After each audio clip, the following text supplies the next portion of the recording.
ఉపన్యాసాలలో దాతల వివరాలు చదువుతారయ్య గారు.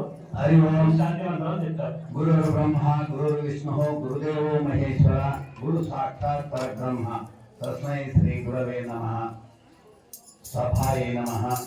సభ వేదిక మీద ఉన్న మహాత్ములకు, నా ముందున్న మీ అందరికీ, సోదరాల అందరికీ చేతులెత్తి నమస్కరిస్తూ, ఎందుకనంటే ఇటువంటి కార్యక్రమాలు జరగడం అరుదు, చాలా అరుదు.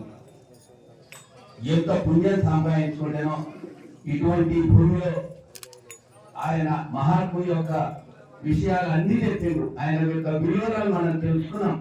ఆయన ప్రాంతంలో ఈ భూమి మీద మనం ఈ కార్యక్రమం చేస్తున్నందుకు నేను కూడా మీతో పాటు సంతోషపడవాళ్ళలో మొదటి వారిగా గుర్తించుకోండి. పంచభూతాలు మనకి ఎంతో సహకరిస్తూ ఉన్నాయి.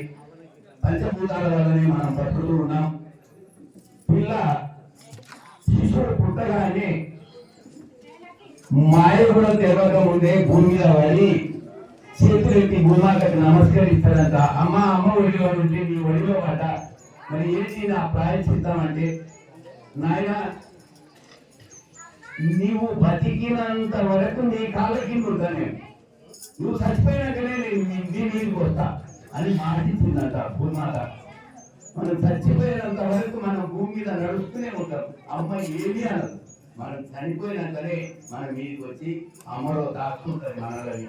ఇది గమనించి అగ్నివైపు దేవాన ముఖం, అగ్ని మనకి ఎంతో ఉపయోగపడుతుందో యజ్ఞ రూపకంగా స్వామివారు మహామంత్రాలు చెప్తూ ఉంటే అతనికి భోజనం పెట్టిన మనం 44 మంది దంపతులు ఈరోజు అగ్ని రూపకంగా భగవంతుడికి నైవేద్యం పెట్టిండ్రు.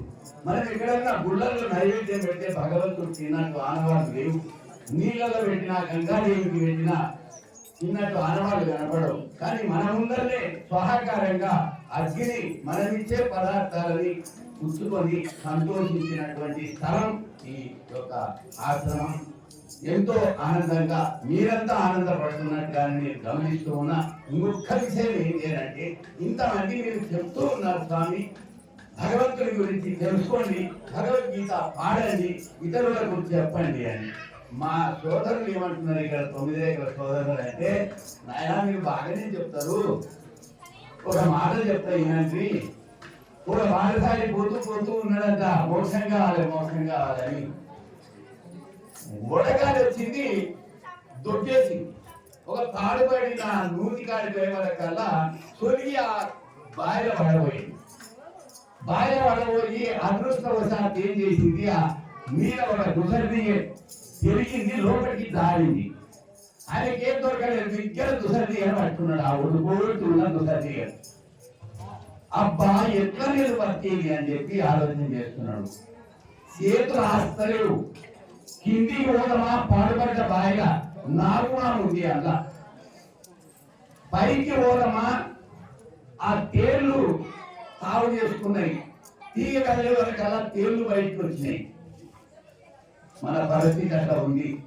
ముందుకు సాగిపోదామనంటే ఇంకా సంసారం అనే పెద్ద పాము, పైకి ఎక్కుదామనంటే భార్య బిడ్డలు తేళ్లు, ఇక పక్కకన్నా జరుగుదామనంటే కందిరిగా చెట్టెలు పెట్టిందంట. అవి కదిలిస్తే అవి లేస్తాయి. అప్పుల బాధ, సంసార బాధ, ఎట్లా మోక్షం పొందాలి అని ఆలోచన పడితే ఇలా లాస్ట్కు ఇవన్నీ ఉండేదే మనకు. కానీ ఈ సత్సంగం అనే దీంట్లోకి వచ్చినాక అక్కడ ఒక తేనె చెట్టే తెచ్చిందంట. ఆ తేనె చెట్టకు ఈ దుసతీగ తరిగి అమృతంగా ఆడుతున్నారు. ఆ అమృతాన్ని ఆడుతున్నాడు బొట్టు.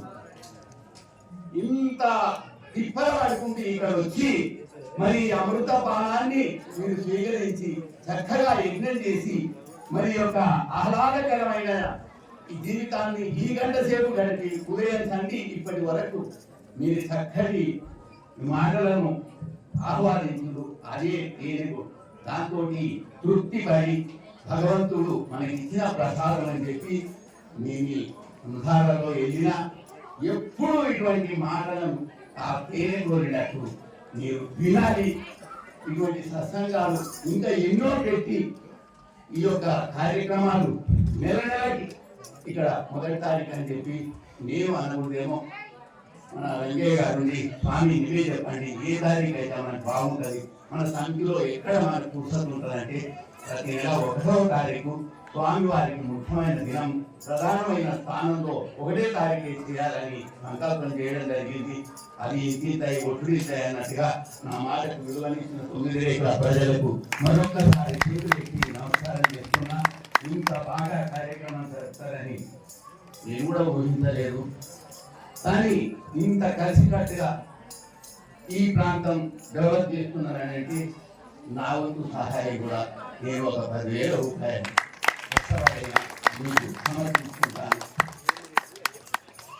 కనుక ఇటువంటి కార్యక్రమాలు ప్రతి ఒక్కరూ దీంట్లో భాగస్వాములు కానీ చేతులెత్తి మొక్కుతున్నారు. ఎందుకంటే ధర్మకార్యం ఈ యొక్క నీడ ఇటువంటి టెంట్లు లేకుండా వాళ్ళు ప్రాధేయపడుతున్నారు. బుక్కు తీసుకొని మీ గారికి వస్తున్నారు. మీకు తోచిన సహాయం 100-200 కూడా సహాయం చేసి మరి వచ్చే సంవత్సరానికి ఈ వేకులు వేస్తారని చెప్పి ప్రతి ఒక్కరిని 9 రేఖల ప్రజలను చేతులెత్తి వేడుకుంటున్నా. అది